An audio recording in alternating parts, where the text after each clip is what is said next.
Orar. Podemos orar, não? Sim, Orar? pode orar. É que normalmente passa no louvor direto, por isso que eu já sei. Tá bom. Vamos orar com o pastor e pelo pastor. Obrigado, Senhor, pela vida do pastor Edu. Obrigado pelos anos que ele esteve aqui conosco, ele, pastor Eliana, os filhos. Muito obrigado, Senhor. A cada domingo, nos trazendo mensagens de edificação, de alerta. Obrigado por tudo isso, Senhor. Essa é a última mensagem que ele trará à Igreja do Bosque como pastor do Bosque, que como das outras vezes, o Espírito Santo esteja o inspirando, ungindo, para que ele possa falar aos nossos corações, Senhor. Que o Senhor fale através dos lábios do pastor Edu. Assim nós oramos, agradecidos em nome de Jesus. Amém. Amém.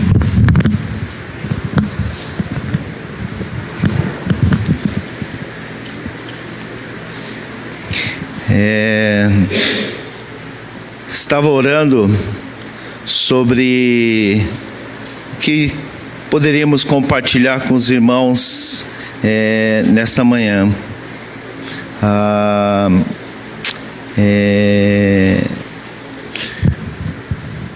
É uma coisa que acho que a gente vai processando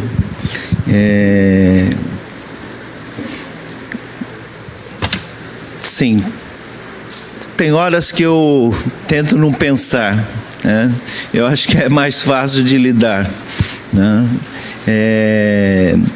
Eu fico imaginando como que vamos vivenciar a próxima etapa da vida. Então confesso que o meu coração eu tenho focado mais em pensar como será o trabalho na sede, na presidência, que é onde eu tenho vamos dizer, a responsabilidade de conduzir, de presidir. Na Igreja da Liberdade eu vou estar como pastor auxiliar, e a igreja tem um pastor responsável que tem a maneira dele conduzir. A igreja está caminhando e ainda não tomei pé como que está, o que vou fazer. Algumas pessoas têm me perguntado, mas o que você vai fazer lá?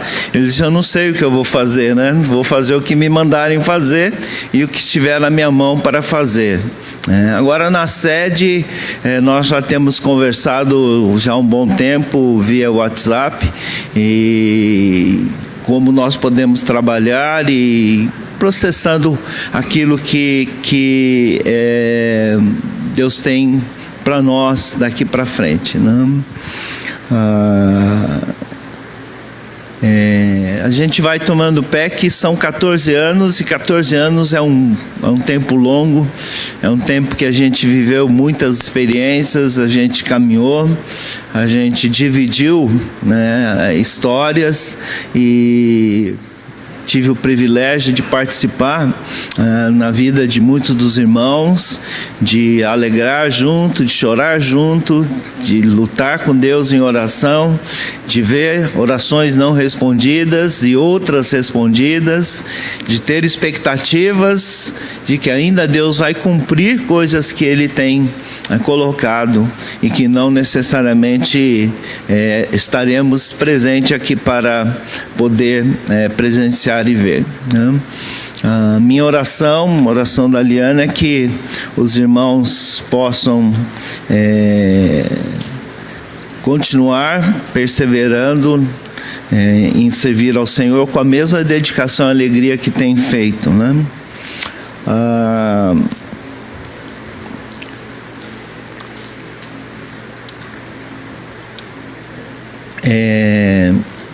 Abra sua Bíblia no livro de Filipenses, capítulo 1, verso 27 ao verso 30.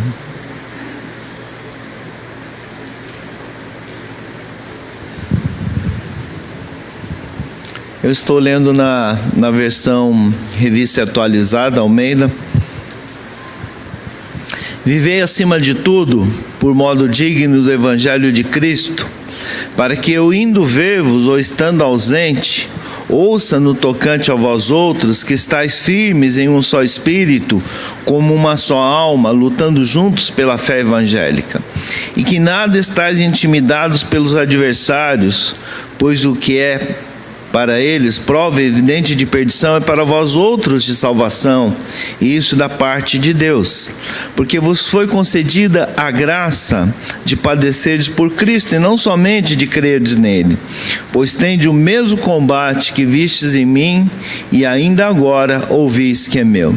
Pai, abençoa a tua palavra que vamos repartir nessa manhã, e através dela fala ao nosso coração, em nome de Jesus. A carta aos Filipenses é o livro da Bíblia que eu tenho mais intimidade e que eu tenho mais gosto, vamos dizer, é o meu livro preferido da Bíblia. Gosto demais, já estudei várias vezes, já tive a oportunidade de pregar essa carta inteira, é uma carta muito interessante.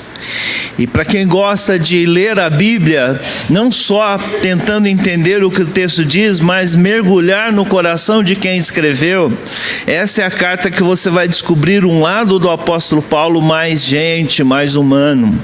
É uma carta em que ele reparte alguns sentimentos pessoais, por ser esta uma igreja com quem ele tinha uma proximidade muito grande.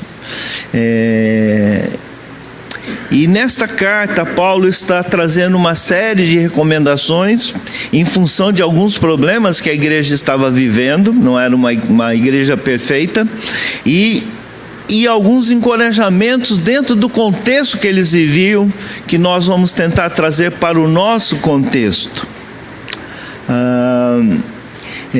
Aqui, por que eu cheguei nesse texto? Porque eu estava orando e veio claramente a expressão, para que, indo ver-vos ou estando ausente, ouça no tocante a vós outros. E toda vez que eu oro, eu estava falando para a Liana, o desejo do nosso coração é que os irmãos continuem firmes, progredindo, que a igreja continue sendo abençoadora, acolhedora, que seja uma igreja vibrante, que serve com alegria, que possa estar realmente vibrando no Senhor. E é a coisa que talvez mais vai alegrar o nosso coração, ouvir que vocês estão firmes no Senhor. Então, quando eu estava orando sobre essa mensagem, me veio esse texto, e ele traz uma série de recomendações que Paulo tem, eu diria talvez nossas últimas palavras. A primeira dessas recomendações que Paulo fala é: vivam de acordo com o Evangelho de Cristo. A expressão viver acima de tudo por modo digno, ou vivei, se alguns têm na sua Bíblia, lá no rodapé vai dizer que o original quer dizer portai-vos como cidadãos. Essa é uma expressão que tem relação direta com o que estava acontecendo na cidade de Filipos. Filipos foi uma cidade, ficava na Macedônia, e essa cidade, ela foi uma cidade romanizada. O que significa? Lá o imperador pegou aquela localidade e deu terras nesse lugar para oficiais do seu exército, que depois de algum tempo servindo, entrando em batalha, eles puderam ter um gozo, um descanso. Aqui a gente diria, deu baixa, foi para a reserva, né? Mas ele deu aquelas terras e para essas pessoas. Então foram um grupo grande de famílias desses oficiais, passaram a morar naquela localidade, e a partir de então, toda pessoa que nascia em Filipos, apesar de estar na Macedônia, que seria uma região próxima ali à Grécia, passou a ser considerado um cidadão romano. Quem nascia em Filipos, ele era cidadão romano. E ter a cidadania romana dava à pessoa, naqueles dias, alguns direitos que outros cidadãos normais não tinham. Então eles tinham um orgulho especial, e como dissesse assim, vive de acordo com o que você é, cara. Você é filipense, meu irmão. Você tem que viver direitinho, não vai pisar na bola, cara, né? Faz a coisa direito, afinal de contas você nasceu em Filipos, e eles tinham um orgulho próprio por serem cidadãos que viviam nessa cidade. E Paulo usa esse sentimento para dizer o seguinte: agora nós somos cidadãos do reino. Nós temos uma pátria maior, nós temos uma amplitude maior que transcende. E esse orgulho que vocês têm, ele não recrimina isso, mas ele diz, usa a mesma expressão que eles usavam: vivam de acordo com o Evangelho, vivam como cidadãos do reino, viva como pessoas que honrem a sua cidadania, vivam como pessoas que possam ser cristãos de verdade. De vez em quando, algumas personalidades, que as personalidades infelizmente ou felizmente são expostas à mídia, e qualquer espirro que dão, os antenados aí postam, fofocam, aumentam, distorcem. Mas de vez em quando aparecem personalidades que você olha para a vida dela e você diz assim: nossa, que camarada complicado. E aí ele vai dar uma declaração que ele é um cristão, e alguns dizem que são evangélicos. Aí você fala: caramba, era melhor não ter falado que ele era isso, né? Era melhor não ter declarado. Algumas personalidades dessas são personalidades que têm honrado, são personalidades públicas que é notório que eles são. O mês passado, nós tivemos em Campinas o aniversário de um pastor amigo nosso, e nesse culto nós encontramos o ex-jogador e técnico de futebol hoje, Silas. Quem é mais antigo no futebol conhece o Silas. E o Silas notoriamente é um evangélico, infelizmente jogou no São Paulo, né? E notoriamente, declaradamente, ele é um cristão. E todo mundo sabe. E ele tem uma conduta ética moral compatível com ser cristão. E não é só um cristão que diz ser cristão, não é um crente que diz ser crente. Ele é ativo na igreja do Nazareno, ele é frequente, e ele foi para esse aniversário porque o superintendente era seu amigo e seu pastor, e ele foi ali para estar junto com ele. Então é um cara público. Mas tem pessoas que você fala assim: cara, era melhor não ter falado que o cara é cristão. É uma vida tão estranha. Paulo está dizendo para as pessoas assim: olha, rapaz, vive de acordo com as verdades que você tem aprendido do Evangelho. Vive de acordo. Sabe, a gente não precisa ser pessoa perfeita. A gente precisa viver de acordo com aquilo que nós acreditamos. Se a palavra diz fale a verdade, nós temos que ser pessoas verdadeiras. Se a palavra diz para não mentir, nós temos que não mentir. Se ela diz que nós temos certas condutas e certos princípios que devemos observar, vamos observar esses princípios. Vamos ter coerência entre aquilo que nós somos dentro da igreja e que nós somos fora. Vamos viver em concordância com o que a palavra diz. Essa é a primeira recomendação de Paulo: vivam de acordo com o Evangelho de Cristo. E essa talvez é uma palavra que eu e a Liana temos enfatizado. A Liana, no dia do nosso bota fora cerimonial, ela comentou: nós temos vivido dias, e cada vez vai ser mais arrochado, em que essa palavra vai ser contestada, e ela não é mais, já não é mais a verdade absoluta para muitos cristãos. Para muitos cristãos ela é relativa. E a relativização da palavra de Deus e a colocação dela num leque de qualquer verdade que possa ser aceitável quanto ela, vai cada vez deixando a nossa vida em xeque. Nós acreditamos naquilo que nós dizemos que acreditamos e vivemos de acordo com ela ou não. Se formos fazer isso, irmãos, significa que nós vamos ter confronto com a maneira como o mundo que nós vivemos pensa. Porque hoje as coisas são relativas e a palavra de Deus é um padrão absoluto. A palavra de Deus não tem meia coisa. Ela é ou a gente segue ou a gente não segue. Então, queridos, essa recomendação de Paulo é muito preciosa. Vivam de acordo com o Evangelho de Jesus. Vivam de acordo com aquilo que vocês têm aprendido do Senhor Jesus. A segunda coisa que o apóstolo Paulo vai dizer aqui, continuem firmes, unidos no Senhor Jesus. Lutem juntos. E ele usa uma sequência de palavras que para alguns autores significa tudo a mesma coisa, para outros encontram detalhes, mas na verdade Paulo está usando enfaticamente uma sequência de palavras que quer dizer o seguinte: lutem sempre juntos. Se existe uma estratégia que o inimigo vai usar para enfraquecer a gente, é de vida. E isso, de novo, Paulo está reportando ao contexto da cidade de Filipos. Filipos, esse nome vem de Filipe. Filipe foi um grande general, pai de Alexandre o Grande, que construiu o Império Grego, o homem que espalhou a cultura grega por todos os lugares e construiu Alexandrias em vários lugares, levou a cultura. E quem iniciou essas conquistas foi Filipe da Macedônia.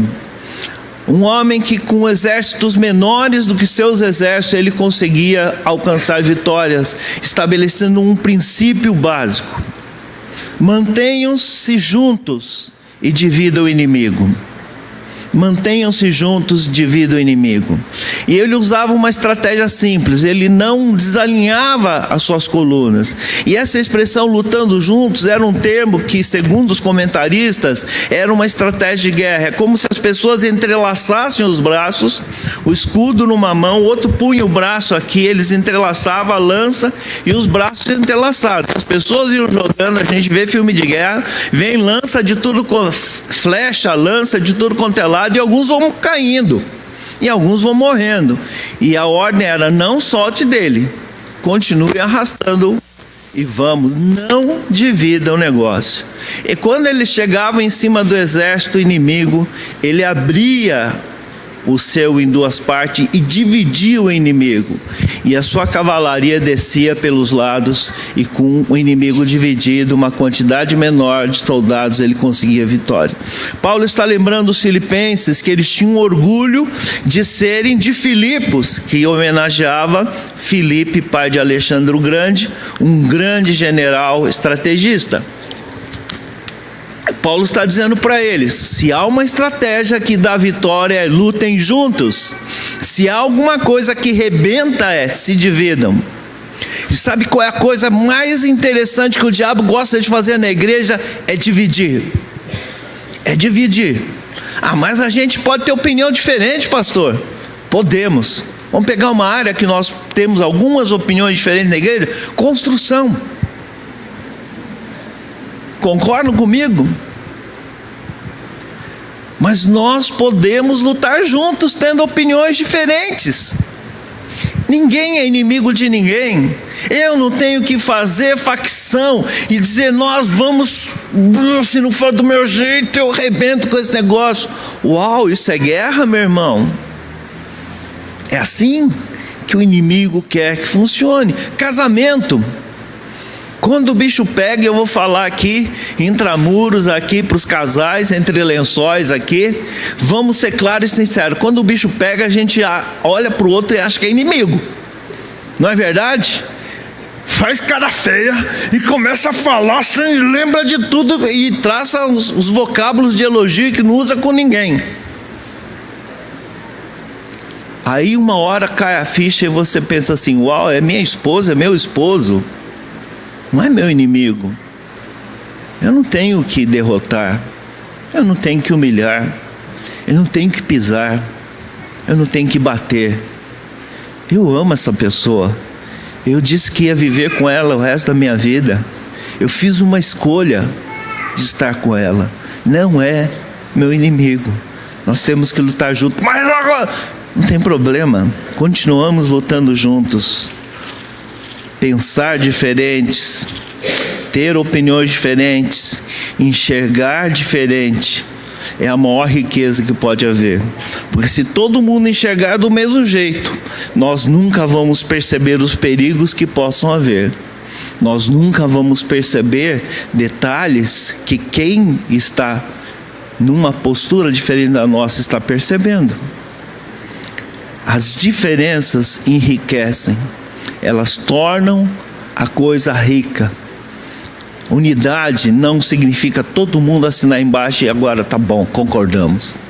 Unidade é nós estamos lutando juntos, estamos na mesma direção, temos uma só alma, estamos braço a braço e não vou largar meu irmão de jeito nenhum, pensando igual a mim ou pensando diferente.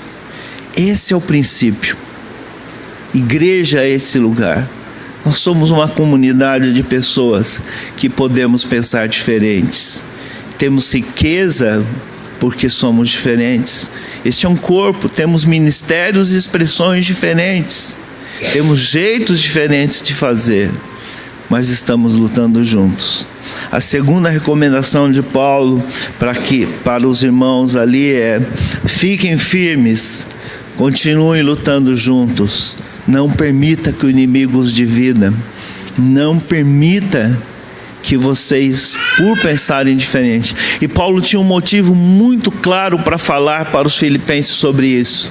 Porque havia duas líderes muito fortes na igreja, duas mulheres, que naquele tempo já era uma coisa difícil, mulher ter espaço, pela forma como a sociedade daqueles dias enxergavam, mas havia duas mulheres, Evódia e Síntique, que tinham pensamentos diferentes e que havia um risco muito forte de dividir aquela igreja de Filipos.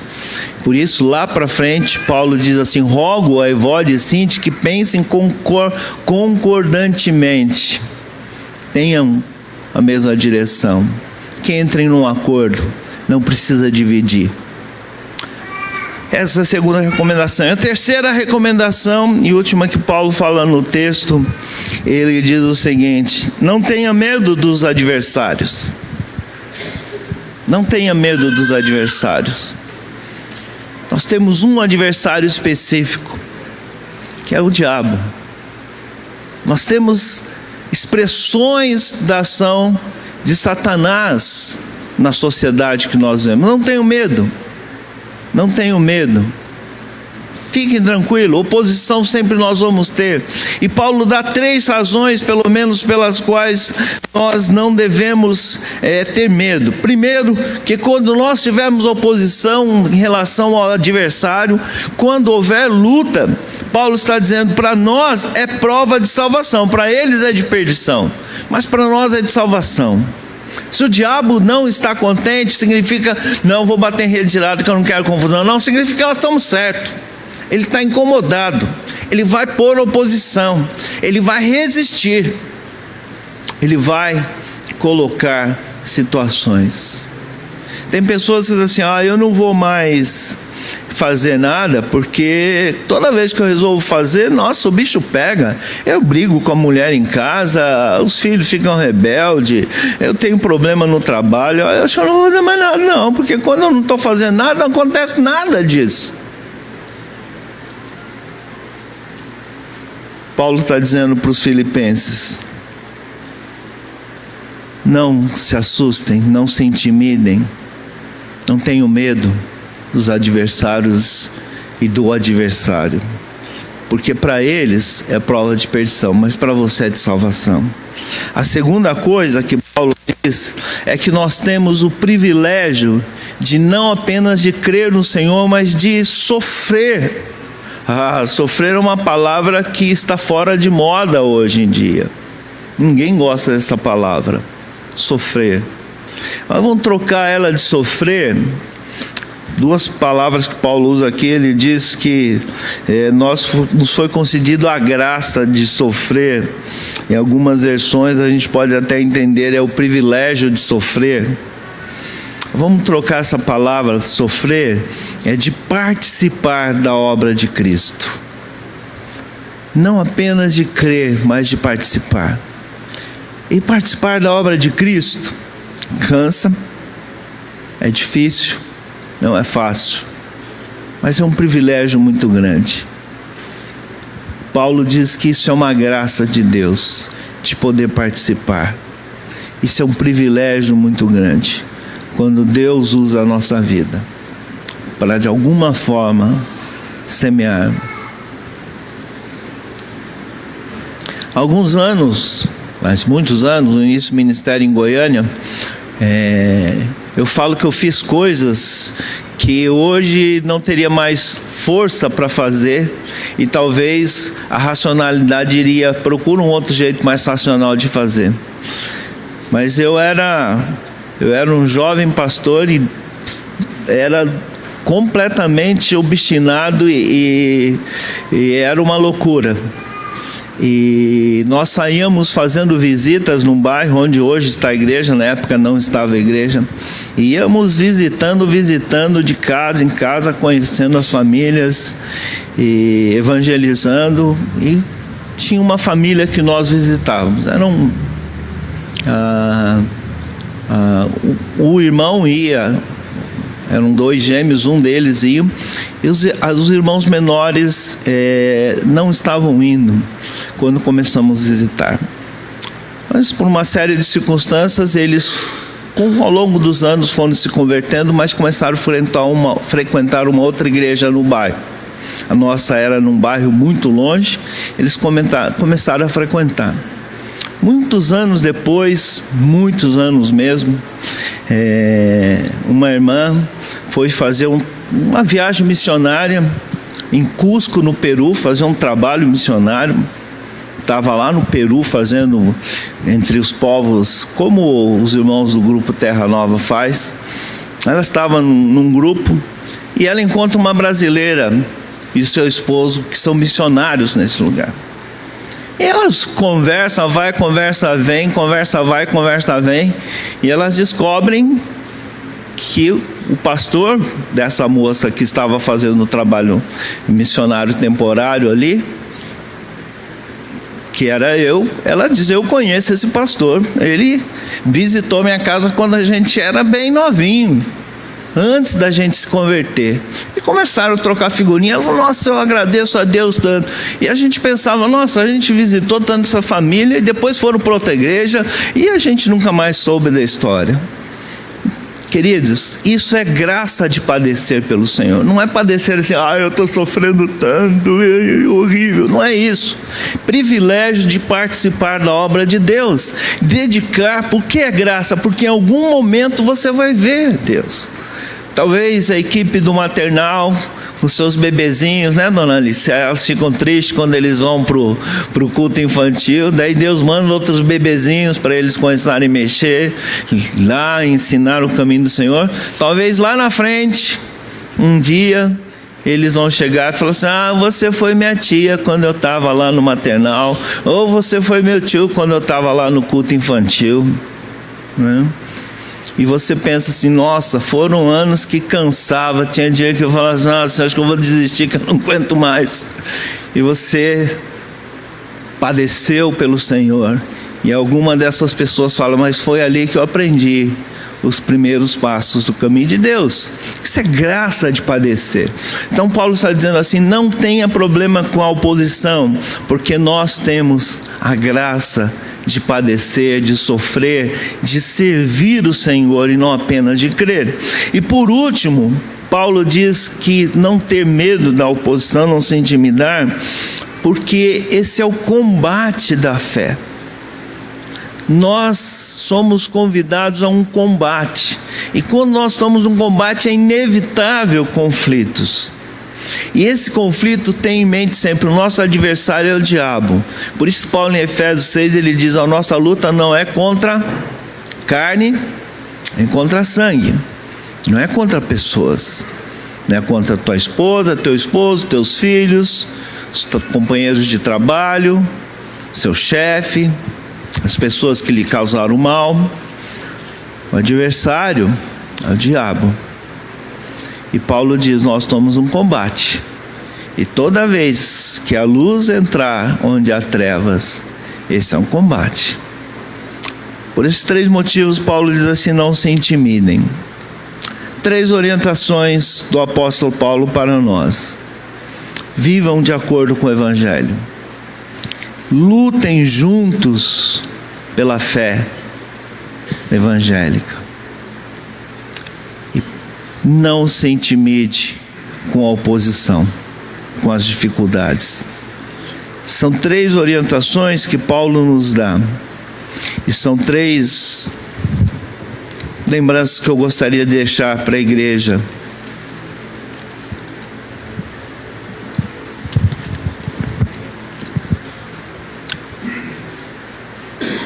Nós pudemos ver muitos. Alguma pessoa perguntou: e o pastor vai ontem, alguns dos jovens profissionais, mas você vai continuar pregando? Como que é? Eu falei: nem isso eu sei quando que eu vou pregar. Quando me escalarem ou estiverem, eu prego. Aqui a gente tinha um projeto, a gente desenvolveu, então nos últimos anos eu tenho pregado mais que talvez nos outros anos. Montamos um esquema de séries e outras coisas assim. Eu disse: eu não sei como vai ser, né? Não sei como pregar. Mas aqui nós tivemos muito. Eu acho que os irmãos cansaram de me ouvir. Ouviram bastante. Com a tecnologia, os arquivos, a gente tem pasta, então tem só um pedaço. Quando o ladrão assaltou em casa, ele levou um disquete, não existia esse negócio, com algumas mensagens que estavam só no disquete, não estavam no computador. E aliás levou o computador também, e levou uma maleta que estava o backup, então ele levou tudo, né? Levou o computador com o que tinha, e naquela época não se falava em nuvem, né? Não tinha as nuvens da vida, então foi-se. Mas tirando esse pedacinho aí, que era só um início que a gente estava aqui, o resto eu tenho. E algumas coisas eu consegui salvar dos arquivos do boletim e remontei. Mas se a gente consegue ter, eu tenho todos os arquivos. Então algumas vezes quando eu prego uma mesma mensagem, eu checo que eu já preguei. Às vezes eu comento: eu já preguei essa mensagem. Não é que eu tenho memória boa não, é o computador que diz. Mas eu gostaria de deixar essas palavras aqui, que vocês pudessem lembrar delas. Cravem bem isso. Daqui para frente, você vai ser questionado demais por se manter nas verdades do Evangelho. Mas se mantenha, porque se tem alguma coisa que responde aos anseios das pessoas hoje, é o Evangelho. Mas se tem uma coisa que acontece, é a oposição às verdades do Evangelho. Que coisa antagônica, né? É a solução, mas é a coisa rejeitada. Então permaneçam na verdade do Evangelho. Vivam intensamente. Resistam à relativização da verdade. A palavra de Deus é a verdade. Jesus é a verdade. A segunda coisa, mantenham-se sempre lutando juntos. A coisa que o diabo mais quer fazer no meio da igreja é dividir. Porque se ele divide, ele consegue o que ele quer. E um exército, se não tem unidade, se não luta junto, ele é altamente derrotável. E é assim que o diabo tem derrotado igrejas, ministérios, grupos de cristãos. Lutem juntos. Continue a ter a liberdade de pensar diferente, mas lutem sempre juntos. E por último, não se intimide. Eu vou usar, aqui ele usa os adversários, mas eu vou usar o adversário. Não se intimide. Quanto mais a luz entrar nas trevas, mais luta você vai ter, mas maior é a bênção que Deus tem. Não se deixem intimidar. Na versão da linguagem de hoje, ele usa um pedaço: sejam corajosos. Usando o positivo, em vez de usar não se intimidem, ele diz: sejam corajosos, fiquem firmes. É isso mesmo. Quanto mais oposição o inimigo fizer, mais vocês vão saber que estão na direção certa. Algumas vezes eu vinha para a reunião de parceiro de oração, estava muito cansado, e os irmãos que ministram com a gente: a Cristian está indo, porque teve um dia que eu estava tão cansado que eu fui embora, não é? Aí ela teve a experiência mais fantástica da vida dela. Mas tem dia que a gente vem andando, eu venho tão cansado, a cabeça está cansada, E eu oro assim: Deus, o Senhor sabe que eu estou cansado, então não devia orar, mas hoje eu vou orar. O Senhor não manda ninguém na reunião, não. Se mandar, só coisa simples. Mas eu vou. O diabo quer que eu diga assim: não estou, eu não vou. Mas eu vou. E algumas vezes eu falo assim: Deus, acho que o Senhor dimensiona errado, porque eu orei para não vir e só veio coisa complicada. Mas quando você volta, você percebe, você persevera, e mesmo não tendo nenhuma vontade, mesmo querendo jogar a toalha, você fica ali, Deus realiza a obra e você volta renovado. É isso, não se deixe intimidar pelo adversário. Que Deus possa abençoar os irmãos, prossigam firme. O Senhor tem coisas tremendas para continuar a realizar, e que Deus possa abençoar ricamente a vida da igreja na sua caminhada, e que essa transição possa ser muito abençoada, que os irmãos continuem a serem usados pelo Senhor. Deus abençoe ricamente. Vamos orar.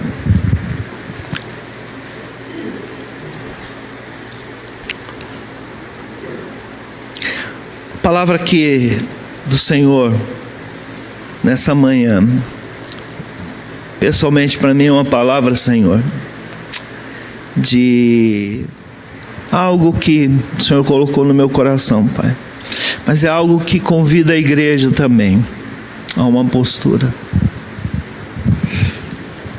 Por isso, Senhor, eu te peço nessa manhã, desperta no coração desta igreja a consciência de que precisam viver as verdades do Evangelho, de que precisam sempre estar firmes, lutando junto, e de que precisam ser corajosos e não se intimidar de forma alguma pelo adversário. Senhor, abençoa esta igreja, que é uma igreja dedicada, uma igreja consagrada, uma igreja generosa, uma igreja acolhedora, uma igreja que tem aprendido na multiplicidade dos ministérios, que tem formas diferentes, mas da mesma forma estão caminhando. Uma igreja que tem lutado para aprender que pensamentos diferentes podem trabalhar juntos, mesmo que esses pensamentos sejam tão antagônicos. Nós não precisamos anular ninguém, e que todos são importantes, e que mesmo aquelas coisas mais agudas que nós discordamos, são coisas que o Senhor tem colocado. Continua a nos abençoar, continua a falar conosco, e que nós, Senhor, como igreja, possamos estar sempre sendo corajosos e nunca nos intimidando pelo inimigo. Eu quero te agradecer, Pai, e pedir a tua direção e a tua bênção.